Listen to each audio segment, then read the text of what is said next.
Welcome to Don't Do Disney Without Us. My name is Daniel. And my name is Zach. And welcome back to our little show. This is episode 4 of our podcast. We like to talk about all things involving the Walt Disney World Company, whether it be the theme parks, cruise lines, Disney Plus, movies, TV, streaming. Pretty much everything except sports. You're not going to get a whole lot of sports. The only thing you're not going to get out of sports. So the news this week that the ESPN Club is permanently closed didn't particularly hit us very hard. I didn't even know about it. Now you know about it. There you go. That's what this show is all about, is talking about things that are Disney, because that's the thing we like. And on that topic, there are a lot of things happening across the Walt Disney World Company this week, the week that we are recording. So today is March 13th. So we're heading into the St. Patrick's Day week. And these are the things that are happening across the company that caught our eye. Number one, Disneyland Paris is dropping their requirement for you to show a vaccine card for admission. So that's keeping in line with the French government's requirements there. They are dropping that requirement. So feel free to go to Disneyland Paris. Hopefully you are vaccinated and you don't have to show a card though. However, if you're going to Shanghai Disneyland, yes, you will have to show a negative COVID test within 24 hours of your visit. 24 hours of entering the park, yes. And they're reducing capacity at that park. So funny thing how those global pandemics work. We got hotspots at different places around the globe at different times. So these are just different parks reacting to their situation in their current area.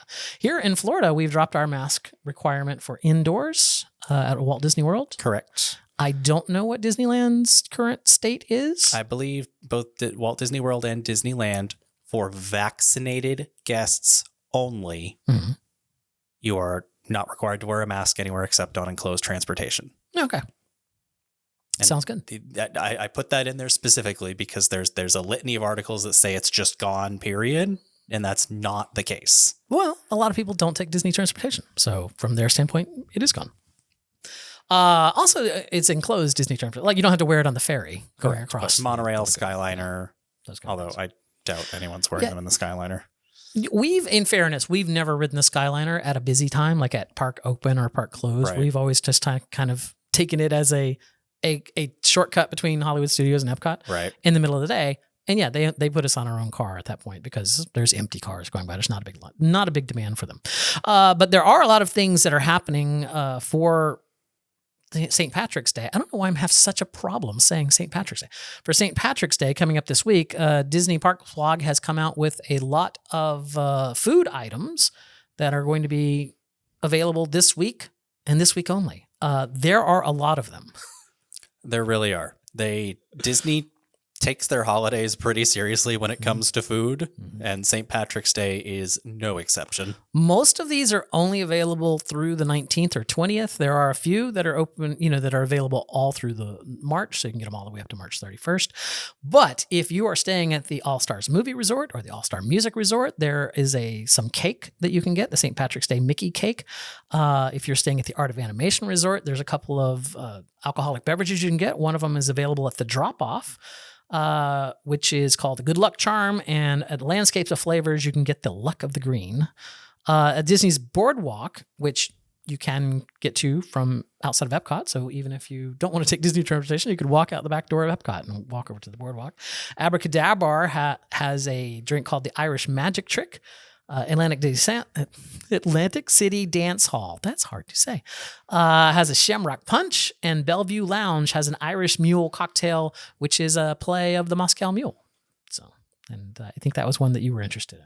That does sound really good. And in addition to the news that the ESPN Club is closing at the Boardwalk, or is permanently closed at the Boardwalk, there's scuttlebutt that there's a new coffee shop coming to the Boardwalk Inn and Bakery, and the scuttlebutt is that the Bellevue Lounge will be being replaced by said coffee shop. Oh, so it's not happening anytime soon. So this Irish Mule cocktail isn't in danger. But I've never been to the Bellevue Lounge. I don't think I've ever even been inside the Boardwalk Inn. So. Well, we could go. This is one of the items that is available all through March. So the Irish Mule cocktail is available. I just hit my microphone. Sorry about that. At the Boardwalk Bakery, there's several different cupcakes. And I'm going to let me just shortcut this list. There's a lot of green stuff and a lot of cupcakes. So if you like mint and green and cupcakes, this is your week to go to eat. Disney Yeah. this week. This is You'll your get you will like turn green.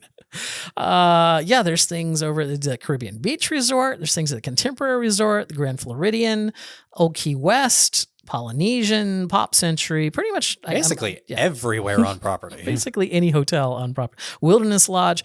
And then for the non-green offerings out there, we have some things at Disney Springs. We have Irish nachos, pastrami Reuben, shepherd's pie, a Dark Side of the Moon, which is a kind of a half and half of a wit beer and a stout, Snake Bite, which is a half and half of cider and a stout. I take great offense to that. A Voodoo, which is a raspberry ale and a stout. I'm not a mixologist, but is throwing a stout into everything just something that's done? Oh, well, for St. Patrick's Day, yeah. Let's see. The Daily Poutine is going to have the Irish poutine, which is available all through March. And Raglan Road has a couple of offerings. The So Berry Less, a local Florida strawberry and key lime infused hard seltzer. However, I'm not going anywhere near Raglan Road on St. Patrick's Day. Yeah, that'd be crazy. They don't even take reservations on St. Patrick's Day. You have to do a walk-up list. You have to walk up, and then everybody's going to be really drunk. So I imagine that's going to be you have to walk up, and you have to. It's a $20 cover, I think, also for Raglan Road on St. Patrick's Day. Vivali El Gelato has something that I'm interested in, which is a float, which is vanilla gelato in an Irish dry stout. That will be there when we are on property for your birthday. So do you want to go try it when we're at Disney Springs picking up our new pass holder magnets? I think we will. I think that would be the perfect sipping thing to do while waiting for our magnets. But don't worry, California, you're not left out of this. The Disneyland Resort has, at the Red Rose Tavern, you guys have got the green stuff, which is a play on the gray stuff. You've got over at DCA, you've got the hand-dipped corndog booth is for one day and one day only, dyeing their batter green. And the picture looks atrocious. I'm so very sorry.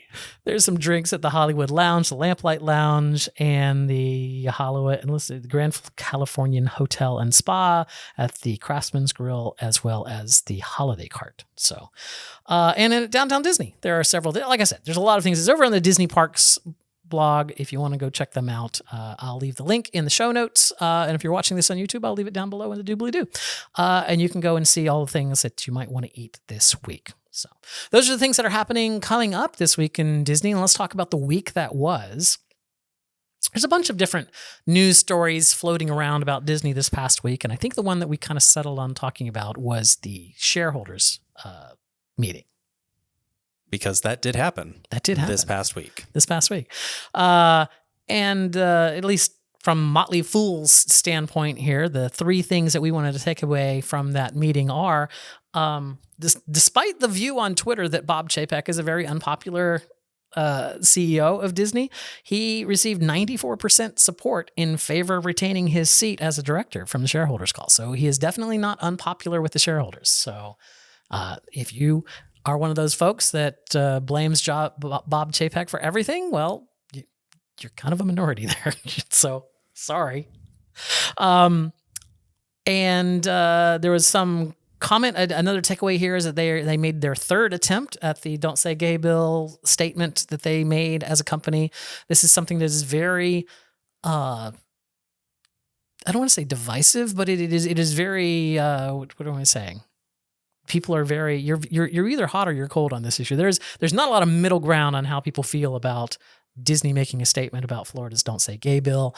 I am kind of the opinion that, we don't necessarily want to talk about politics on this show because there's a lot of different feelings here, and Disney is not a political organization. It's a company. So if you don't like the politics of Florida, then there's an easy answer to that. Get out and vote if you're a Floridian. And then the third takeaway here is that some of these rides and attractions that Disney had announced at D23 a couple of years ago that people have just written off. It's like, they gave up on Spaceship Earth, or they gave up on Mary Poppins. It isn't so much that they gave up. They just have them on hold while they're waiting for funding to come back. So these projects are not necessarily gone, as everyone has assumed. They're just on hold. And so we'll see what happens there. I've never understood the Mary Poppins project. I mean, It's it seems like a very tiny space that they had to work with. yes, which I mean, we still don't know what it was supposed to be or what it will end up being. It sounds like it was meant to be like a walkthrough attraction, like they're going to take one of the facades and turn it into a walkthrough attraction. Yeah. And then there was speculation that it might be a Mary Poppins version of the Dumbo ride. So just slap a different thing on a spinner and spin it in circles. Yeah. Which, I mean, Epcot is one of the parks that doesn't have that, right? Don't we? We have that at Animal Kingdom in the Triceratop spin or whatever. And we have that at, do we have one at Hollywood Studios? I don't think Studios has one. I know we have one at DCA, Jesse's Roundup.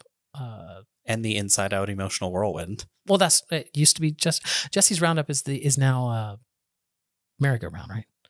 It used to be a Bug's Life. They re-thinned the Bug's Life one, but yeah, it's the same concept, right? A spinny ride, kind of a thing. So yeah, some of those things, some of those rides that they talked about, if you were excited about them, they may be coming back. I know the Spaceship Earth refurb. I don't think there's a way that I don't think there's a world where they wouldn't do that. That poor ride, much like Figment, is in dire need of some updating. So, yeah, I don't see them never not doing it. Mm-hmm. They might scale it back a little bit, but I don't think it was overly ambitious what they were planning on doing. Right? They were just going to add some context to some, the magic key light or whatever that they were going to add to certain scenes. And they've updated Spaceship Earth numerous times since its opening. They've switched out narrators, they've added new scenes, they've changed around some of the other scenes. They certainly changed the entire descent from the top of the sphere down to the bottom. No more Tomorrow's Child. You could have heard it in Epcot Forever. You could have. No. Oh, that was big news for me, although that's not something that's on our list here. But I did find finally the soundtrack to Epcot Forever. Turns out that the composer of it has a website. And it's on his demo page, and you can actually download a clean copy of Epcot Forever without the fireworks noise in it, which made me very happy. Still makes me wonder why Disney never released that when they released The Magic is Calling and the extended soundtrack to Harmonious. Only thing I can think of is maybe it had to do something with rights. It's probably licensing and rights, or there was some piece of the recording that was covered. A lot of those songs are old, so they might. Or it just may be that they missed that opportunity and they didn't think that there was going to be. They didn't think Epcot Forever was going to be so wonderful. They didn't think it was going to be necessarily we didn't really mean forever. we just Epcot meant for a couple years. Epcot for a little while. Okay, we got a phone call. We got a phone call. Well, we don't have a phone number, but we got an email of a recording from a listener. I don't know why I said some listener, from a listener. And we're going to play that right now and see what this is all about. Hello, Daniel. Hello, Zach. My name's Scott. Hi, long-time listener, first-time caller. Uh-huh. How dare you trash talk the Disneyland castle, you castle elitist. Ours was the first one, just because Disney World has more room and they can make a bigger castle. You think yours is so much better. It is. Well, justice for Sleeping Beauty Castle. Justice, I say. Justice. Notice, Sleeping Beauty Castle, not Sleeping Beauty's castle. I learned that from you. Thank you. All right. Thank you so much for your show. I enjoy all the Disney news. Gay, gay, gay, gay, gay.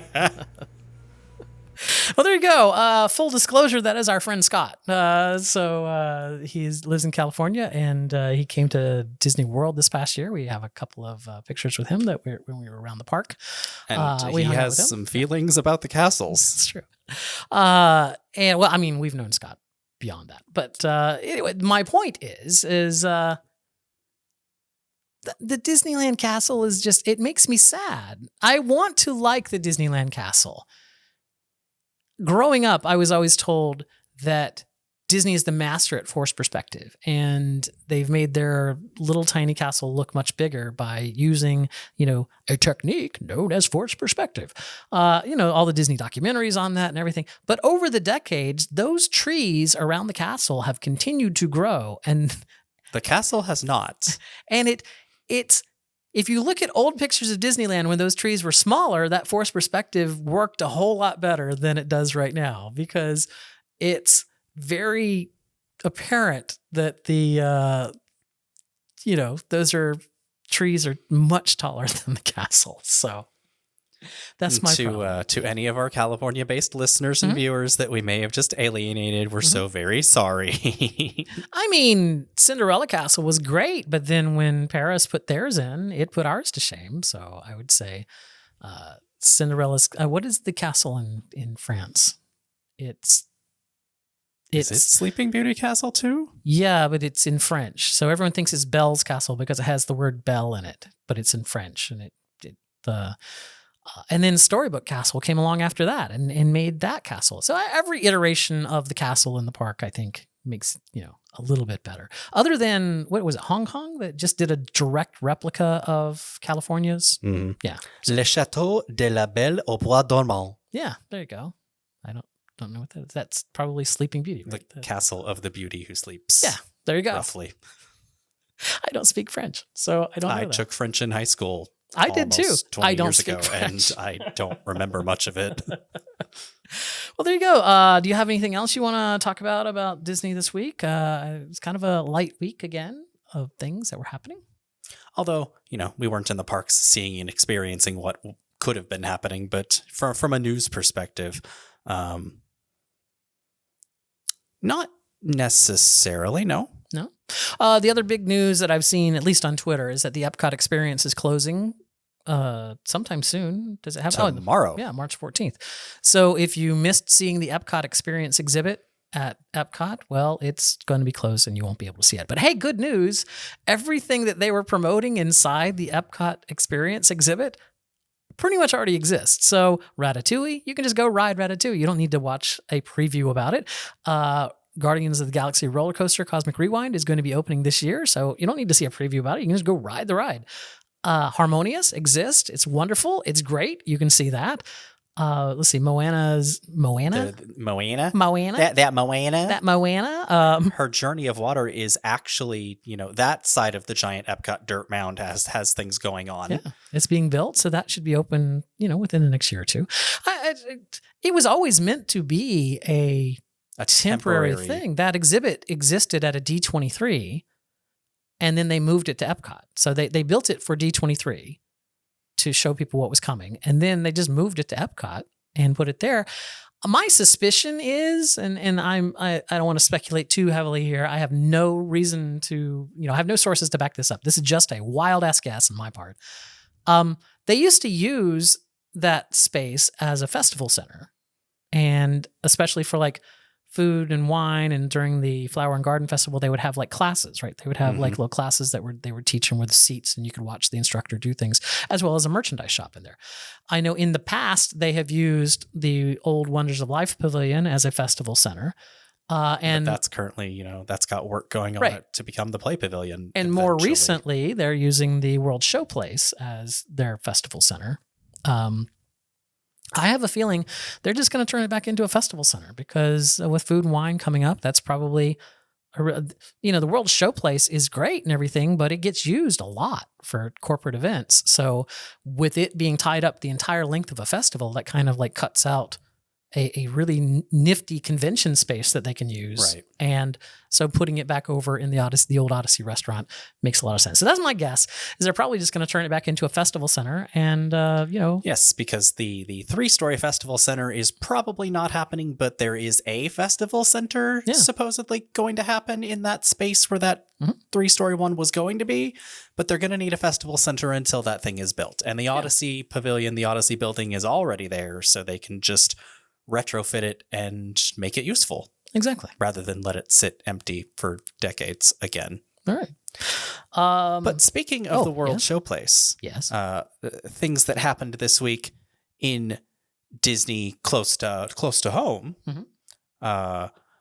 we heard when we were guests on another podcast. Yes, that would be Pin Voyagers. Yes, we sat down with Nick and Julie from Pin Voyagers. Yes. That episode will be coming out sometime in the future. I do not envy them their editing job there. They put out. We talked for like 2.5 hours, and we talked for quite a while, and they have to edit that down. I have no idea what's going to make it. We'll find out. But supposedly, the Pin event this year, the big yearly pin event that's held at Epcot, Yes. is going to be back in person, which means we'll probably be in the World Showplace That if would be we the get place. a ticket. That would be the place to put it. Although I've always felt like they should do the pin event at Coronado. Like they do the other quarterly pin. Well, they used to do the other quarterly pin events at Coronado in their convention center, and it's a lovely space and it's really big. And Yeah, but then you can't, if it's too people-y in the World Showplace and you want to go out where it's maybe a little less people-y, yeah, you can go out and wander around the World Showcase. But Epcot is always crowded. That's my point is like, I don't feel like there's enough time at those big pin events for you to actually go out and do things in Epcot, other than maybe grab some food nearby. But there's so much stuff going on that you're kind of booked in there. So yeah, I would feel like that would be nice to do it over at Coronado, because then people that came in from out of state for the pin event wouldn't have to spend money on a park ticket for those days. Because, anyway, things that we never think about because we have passes. Anyway, that's what's going on with Disney this week. Let's put a little bow on this episode by talking about our heroes and villains of the week. This is an even episode, so that means that we're going to start with our villain, correct? I believe so. Go. What is your villain of the week? My villain of the week and my hero of the week are the same thing. Oh. They're both Bob Chapek. Oh, well, there you go. So your villain of the week is Bob Chapek because the conversation around Disney's response to the Don't Say Gay bill is far more nuanced than we can cover here. However, yes, I agree with some of the people online who said that Chapek needed to say something more definitive sooner. Mm-hmm. So that makes him my villain. Okay. But he's also my hero in that, the people on Twitter, the employees in the company, the LGBTQ plus employees in the company, those people put pressure on Disney and they put pressure on the company so that Bob Chapek did have to come out and make a definitive statement on the issue. And whether you believe him or not, or believe that he's sincere or not, people wanted something to happen and it happened. So that displays to me the power of the yes, public opinion to get people like Bob Chapek to draw the line. So, you know what? I'm changing it. My hero is not Bob Chapek. My hero is, everybody who put pressure on Bob Chapek to come out and make a statement that he finally did. I see. Okay. Yeah, you and I have had conversations about this and we disagree on that. So I'm not going to. I don't think he was a villain at all. Anyway, for God's sakes, Disney has just had 100% HRC gay score for decades, and Disney is a very good company for LGBTQ employees. And anyway, that's is neither here nor there. Like I said, it's too big of a topic for us to kind of tackle on this show. But see how we can disagree and yet still love each other. See, isn't that how everything should be? My villain of the week are the festival pins. When we were talking about the pins and Disney Pin Blog had the new festival pins for Flower and Garden Festival that came out, and I looked at them and I'm like, these are the same pins that you come out with every year at the festival. They're becoming very samey. Like, why do I need to collect another picture of Spaceship Earth with a topiary in front of it that says Flower and Garden Festival? I already have some from years past that I like better, quite honestly. So I just feel like the pins are kind of, there's not a lot new in the way of festival pins. You know what I'm saying? They're losing their creativity a bit in that arena. I don't know if it's just the whole pin thing is not happening right now. Like they're understaffed in the pin world, because remember all the folks that would set up those pin trading nights and stuff, folks that works for Disney. I don't know what their status is right now, of whether they're back at the company or not. But, there's so many fun pin series that we've collected over the years, like the albums with the records that slide out of them, and just really cool pins that have sliders and dingle hoppers on them. And I mean, there's that villain transformation series this year is really cool. Yeah. But for some reason, the festival pins are just kind of there, kind of meh. So that's maybe Food and Wine will be better. That's my meh this year. You know what? Even the California Food and Wine one was better than the one we have here because it was at least a 3D pen. Yes. Yeah. Anyway, my hero of the week is Tron. So they have started the pull push test of the Tron light cycle run. Is that what it's called? Yes. Tron light cycle run. They started the push pull test where they're going to be putting the train cars on the tracks and testing them at various speeds as they work their way up to a full speed launch and happening there. So Tron is coming along. I'm getting excited. I'm ready to ride me some Tron. Well, you're going to be waiting until 2075 because Lord knows they're taking too darn long with it. I don't think it's 2075. I don't actually think that either. That's just the prevailing opinion on Twitter, which of course is a complete and total accurate reflection of the world. I'm an optimist. I think it'll happen during the 50th anniversary. So we'll see. So as much as I find him a bit annoying, Braden speculates that... I don't know. We've never talked about Braden before, so no one knows who Braden is. Mickey Views. So from the YouTube channel Mickey Views, you're talking about Braden Holness, the host of that YouTube channel. Yes. So he speculates that it'll be open end of this year, if not very early next year. Okay. Over under on it being this year? I don't want to take a bet on it. I'm just an optimist. I'm hoping it'll be open this year. I'm optimistic that it'll open this year. So. Yes, they really do seem to have picked up speed with the construction there. Yeah. All right. So we'll be back next week and we can talk about more Disney things. We'll see what's happening. I know, and we're gearing up for our trip next weekend to Disney, my birthday trip, right? So this coming weekend, right? We're not going to Disney, but it'll be the weekend after that. So next Sunday when we record this show, we'll be gearing up to go to Disney for my birthday trip. We'll actually be on property. And we'll be taking no, we won't. Not next Sunday. Well, we will the Sunday after that. You're getting one ahead of yourself. But it doesn't matter. We're going to do the Keys of the flat circle. Doing the Keys of the Kingdom tour. We're going to be doing the Cirque du Soleil, Drawn to Life, a whole big birthday celebration weekend. So it'll be fun, and we'll have that to talk about. So all of that is coming up. And whatever you do, please don't do Disney without us.